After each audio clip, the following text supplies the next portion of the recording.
By evening, the world had become smaller, not because anyone had physically taken anything away, not yet, but because everyone had started retreating.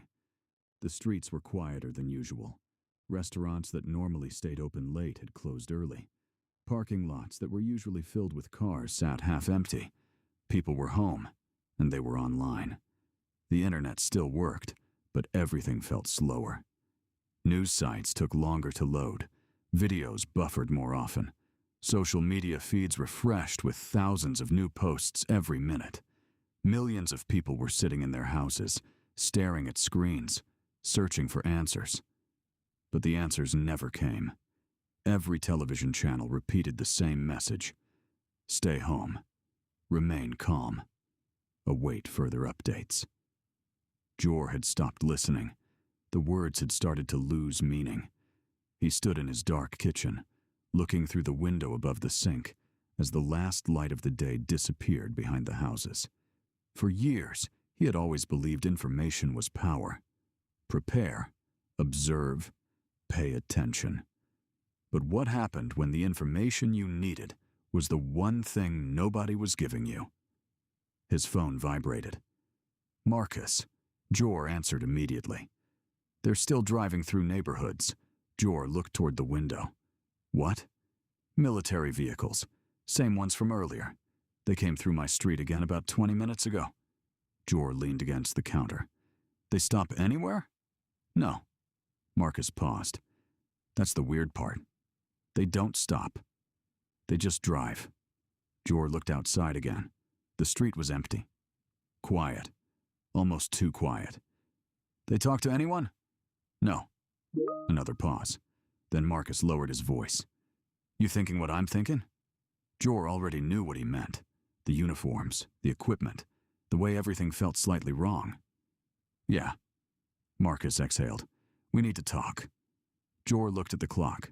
Not over the phone? No. Not through messages? No. The silence between them said everything. The old way. In person. When? Midnight. Where? My garage. Jor thought about it for a moment. Then, who's coming? Already called Luis and Carter.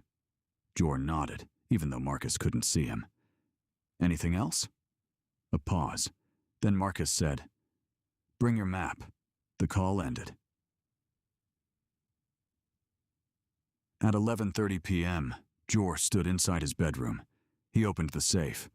For a moment, he simply looked at what was inside. The rifle, the pistol, the equipment he had bought over the years because it was something he enjoyed, something practical, something that made him feel prepared. A year ago, bringing a weapon to meet friends in the middle of the night would have felt ridiculous. Tonight, it felt like a decision. He checked his rifle, not because he expected trouble, because checking things was what he did when he was uncertain. He placed it back in the safe, then grabbed his pistol and secured it. Not visible. Not because he was preparing for a fight, because he didn't know what he was preparing for. Lights off, doors locked, windows checked. The same routine he had done hundreds of times. Except tonight, it felt different. When he stepped outside, the neighborhood looked unfamiliar. No porch lights, no music, no conversations from neighbors sitting outside. Just darkness. He started his truck and slowly backed out of the driveway. As he reached the entrance of the neighborhood, he noticed them. 2 military vehicles parked near the road. 2 soldiers stood nearby, watching traffic move through, not blocking it, not stopping anyone, just watching. Jor slowed down. One of them raised a hand, not aggressively, just asking him to pause. Jor lowered his window. Evening. The soldier looked inside the truck. Heading somewhere? The question was calm, almost friendly. Meeting some friends. The soldier nodded. Out late. Jor studied him. Is that a problem? The soldier looked back toward the empty road. No. A short pause. You're free to go. Jor waited. The soldier continued. We're just recommending people limit unnecessary travel after dark. Why? The soldier looked at him for a moment. then glanced back toward the neighborhood. Less confusion. Jor frowned slightly. Confusion? The soldier gave a small shrug. People hear things. People talk. Sometimes that creates problems. He stepped back. Just better if everyone stays calm. Jor nodded slowly. All right. The soldier gave a polite gesture. Stay safe. Jor rolled up his window and drove away. But the conversation stayed with him. Not because the soldier had threatened him. He hadn't. That was the part bothering him. The man had been polite, professional, almost reassuring. But something about the words bothered him. Less confusion. People hear things. People talk. Marcus's garage door was open just enough for Jor to slip inside. No lights outside. No attention. Just like they agreed. Inside, the garage looked nothing like it normally did. The usual tools and projects had been pushed aside. A folding table sat in the center. A lantern rested on top. Maps covered the surface. Camping equipment sat nearby. A radio. Water containers.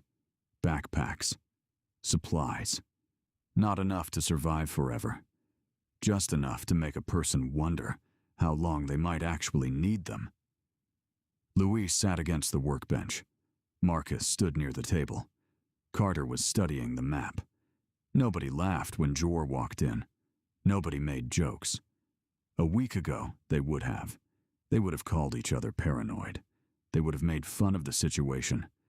But nobody was laughing tonight, because the plan wasn't hypothetical anymore. Carter closed the garage door. The sound echoed through the room. Then he looked at all three of them. Tell me I'm overreacting.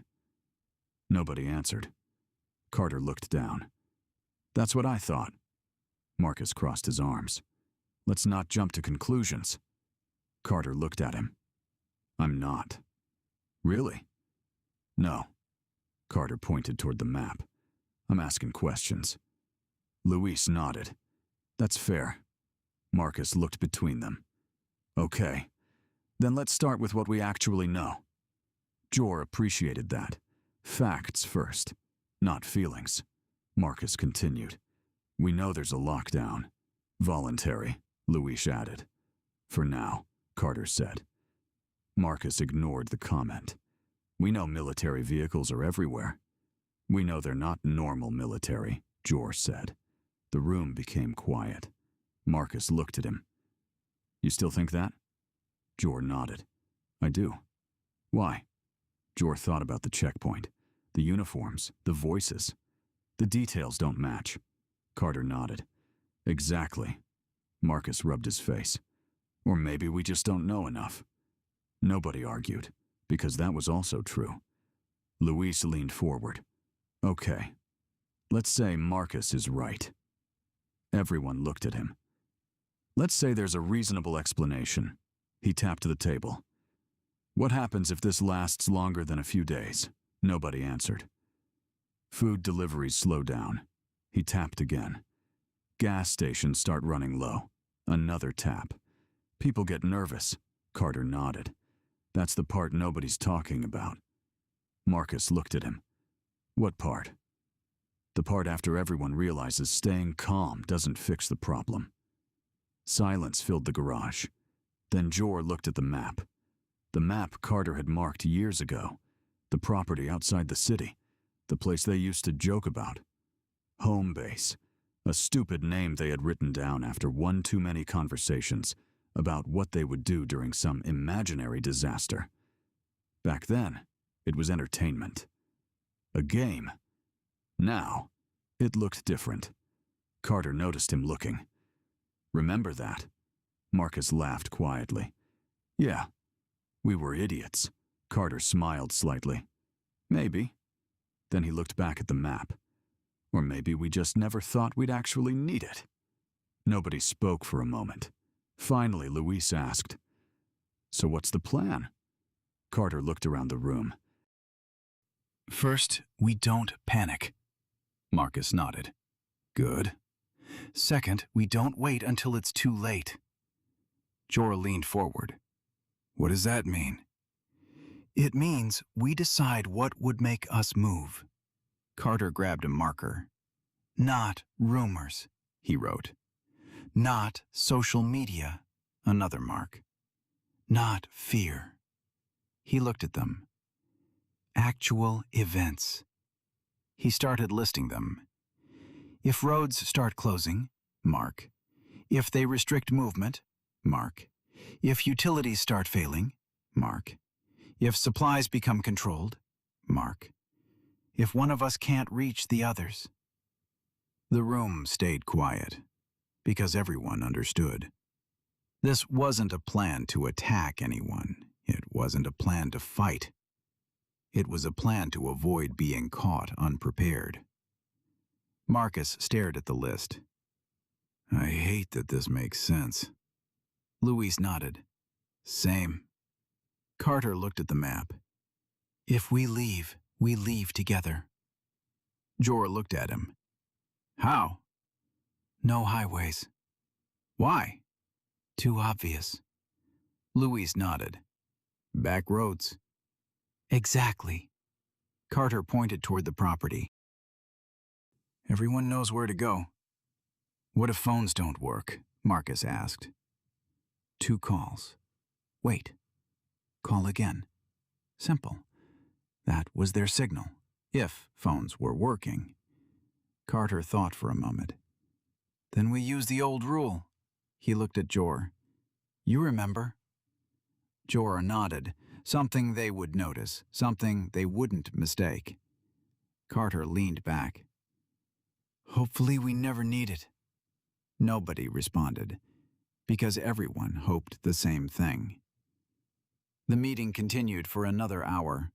They talked about supplies, fuel, food, water, family, things they would need, things they couldn't replace. Eventually, the questions became fewer, not because they had answers, because they had run out of questions they could answer. When Jor finally left Marcus's garage, the neighborhood was still quiet.